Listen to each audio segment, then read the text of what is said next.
میرا نام محمد یاسین آزاد ہے. میں سکھ میں 1949 کو آزاد کشمیر کے گاؤں ترڑکھیل میں پیدا ہوا. ابتدائی تعلیم آزاد کشمیر سے مکمل کی اور میٹرک کا امتحان پاس کرنے کے بعد میں کراچی آ گیا.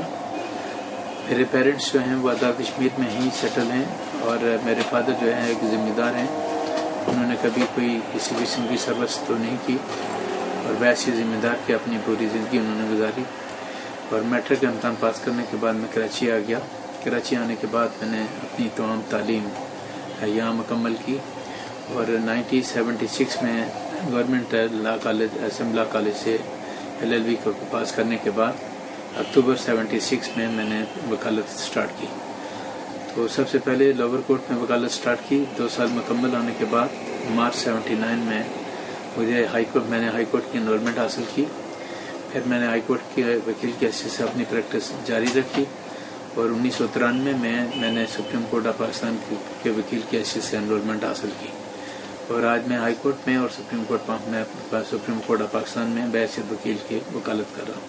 یاسین آزاد کی شادی خاندان میں ہوئی اور ان کے تمام بیٹے اور بیٹیاں اچھی اور پروفیشنل تعلیم حاصل کر رہے ہیں. 1989 مارچ 1989 میں نے شادی کی. اس وقت میں کراچی بار کا ایسوسیشن کا جنرل سیکرٹری تھا. شادی کے بعد آج میرے 4 بچے ہیں. ایک بیٹا میرا 3rd ایئر میڈیکل میں ہے, ایک بیٹی دو میڈیکل کالج میں 1st ایئر کی اسٹوڈنٹ ہے, ایک بیٹا O لیول کر رہا ہے اور ایک بچی جو ہے ابھی 5th کلاس میں ہے. تعلیمی مراحل طے کرنے کے بعد پروفیشنل زندگی کا آغاز کیا اور اس دوران مشکلات بھی پیش آئیں, لیکن کبھی حوصلہ نہیں آ رہا اور آگے بڑھنے کی کوششیں جاری رکھی. 1976 میں جب میں نے اپنی وکالت کا آغاز کیا تو میرے سب سے پہلے سینئر جناب انعام الحق تھے جن کے ساتھ میں نے وکالت کی. 1 سال 1.5 سال کی ٹریننگ کے دوران مشکل صورتحال کا سامنا کرنا پڑا, اس لیے کہ وہ بڑی مشکل سے 350 روپیہ پر منتھ ہمیں سیلری کے طور پہ دیتے تھے. لیکن تقریباً 1.5 سال کا عرصہ گزرنے کے بعد میں نے فوری طور پر ان کا دفتر چھوڑ دیا. میرے پاس دفتر نہ ہونے کی وجہ سے میں نے اپنے دوست نثار علی صاحب کے پاس جا کر ان کے دفتر میں سے وکالت کا آغاز کیا. تقریباً 8-9 مہینے ان کے دفتر میں بیٹھنے کے بعد جب میرے دوست نثار علی صاحب نے کہا کہ اب چونکہ 8-9 مہینے کا پیریڈ گزر گیا ہے, آپ اس دفتر میں مزید آپ کے لیے گنجائش نہیں, میں نے پہلی دفعہ جو ہے نا ایک دوست سے کچھ رقم مانگی اور اس وقت شیخ چمبر جو اسی بلڈنگ کے ساتھ والی بلڈنگ ہے اس میں میں نے ایک دفتر خریدا پگڑی بیسس پہ, اور پگڑی بیسس پہ دفتر خریدنے کے بعد میں نے وکالت کا اپنا آغاز کیا.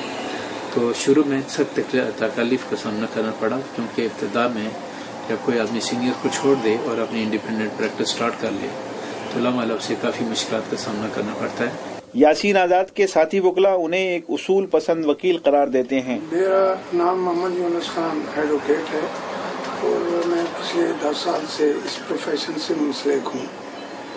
جہاں تک تعلق جناب محمد یاسین آزاد صاحب کا ہے, انہوں نے ہمیشہ اپنے ایک اصول کو مینٹین کر کے اپنے پوری کی پوری لائف جو ہے قانون اور انصاف کی بڑائی کے لیے انہوں نے گزاری ہے.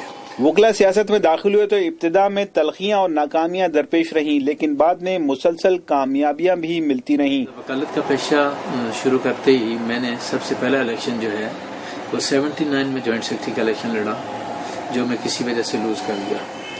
لیکن 1984 میں پہلی دفعہ جب میں نے کراچی بار ایسوسیشن کی مینیجنگ کمیٹی کا الیکشن میں حصہ لیا تو میں الیکشن جیت گیا اور اس طرح مسلسل 2 سال تک میں مینیجنگ کمیٹی کا الیکشن جیتتا رہا. 85 کے بعد میں نے سب سے پہلے 1989 میں جنرل سیکرٹری کے الیکشن میں حصہ لیا اور اللہ کا کرم تھا کہ میں پہلی دفعہ کراچی بار ایسوسیشن کا جنرل سیکرٹری منتخب ہوا. جنرل سیکرٹری منتخب ہونے کے بعد 1990 میں سندھ بار کونسل کے انتخابات ہو رہے تھے تو میں نے انتخابات میں سندھ بار کونسل